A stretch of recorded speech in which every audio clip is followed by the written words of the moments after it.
Le communicateur traditionnel Ama Diadie Sango, fin connaisseur de la culture des États du Sahel, nous dit que l'Alliance des États du Sahel, l'AES, existait déjà sur le terrain depuis très longtemps avant la rencontre des chefs d'État de l'AES. Aujourd'hui, dans l'émission Défense citoyenne, il nous parle du rôle de la population pour que cette organisation soit une réussite totale.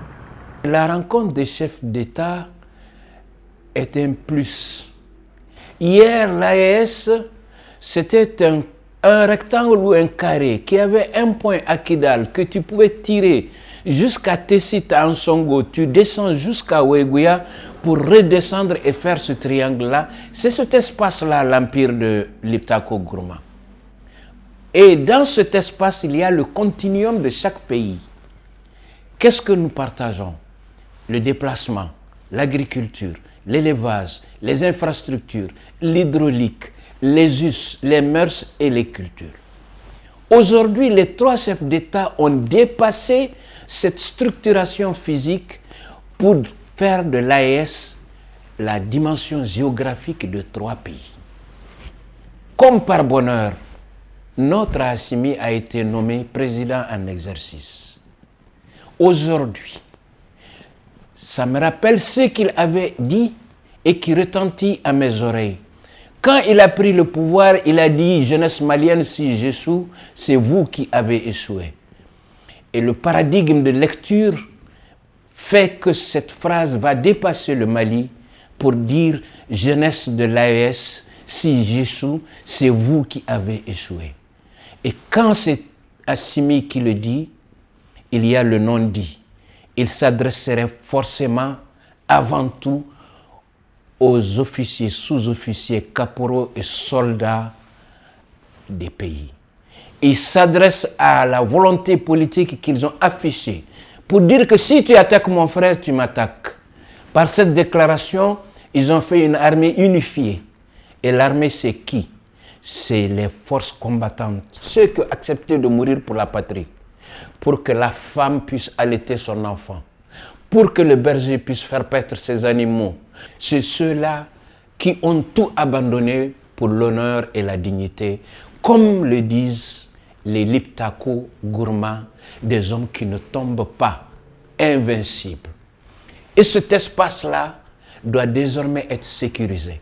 Il doit être gardé, il doit être défendu. Et la déclaration et l'appel du pied, c'est en direction des soldats, c'est en direction de la hiérarchie pour dire que la réussite de l'AES est d'abord sécuritaire. Aujourd'hui, nous sommes attaqués de tous les flancs, de tous les côtés, par toutes les stratégies. On nous attaque physiquement. Militaire, vous savez le faire. On nous attaque par des déclarations tapageuses de nature diffamatoire pour saper le moral des hommes. Nous savons ce que c'est. On nous attaque avec du préfabriqué, inventé. Tout ça pour discréditer l'espace et les hommes. Nous le savons.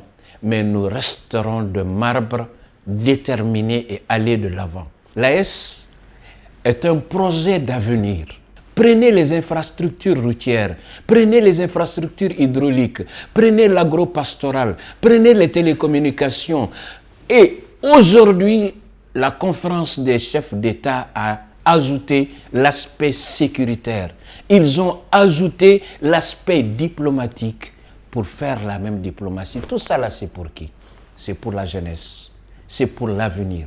Donc il y a des débats de caniveau qui sont des débats d'arrière-garde que la jeunesse doit dépasser parce que ces débats n'existent plus.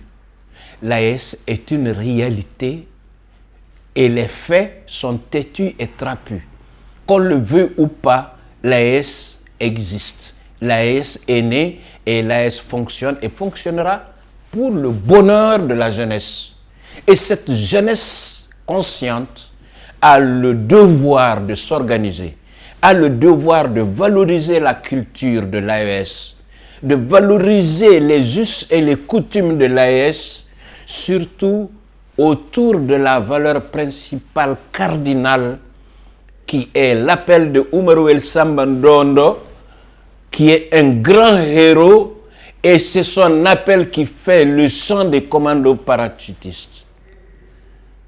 Je ne vis pas pour voir demain si demain n'est pas meilleur à aujourd'hui. Je ne vis pas dans la soumission et dans la compromission. Je ne vis pas avec une société qui n'a pas d'ambition et qui ne veut pas émerger. Je ne suis pas un suiviste.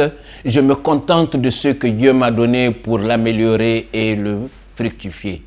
Je suis Oumarouel Samba Dondo. Je ne veux pas voir demain dans la petitesse, mais si demain me trouve comme ça, je m'en contente. Et ma vie, elle est faite de combats. L'appel que nous avons à lancer, à partir du moment où les populations ont intégré, se sont intégrées, ont compris que c'est dans la complémentarité qui est légendaire, c'est dans cette union qu'on a hérité que se trouve notre salut. Les dirigeants ont compris cette nécessité. Il nous appartient de faire corps avec nos décideurs pour qu'en toute symbiose, on puisse poser des jalons pour avancer. C'est très difficile. C'est très difficile. On va nous trimballer dans tous les sens, mais on restera droit dans nos bottes. On restera fixe dans notre conscience profonde. Un appel n'est pas de la parole. Un appel, c'est un engagement. Et cet engagement-là, il est citoyen. Il est malien, il est AES, il est africain.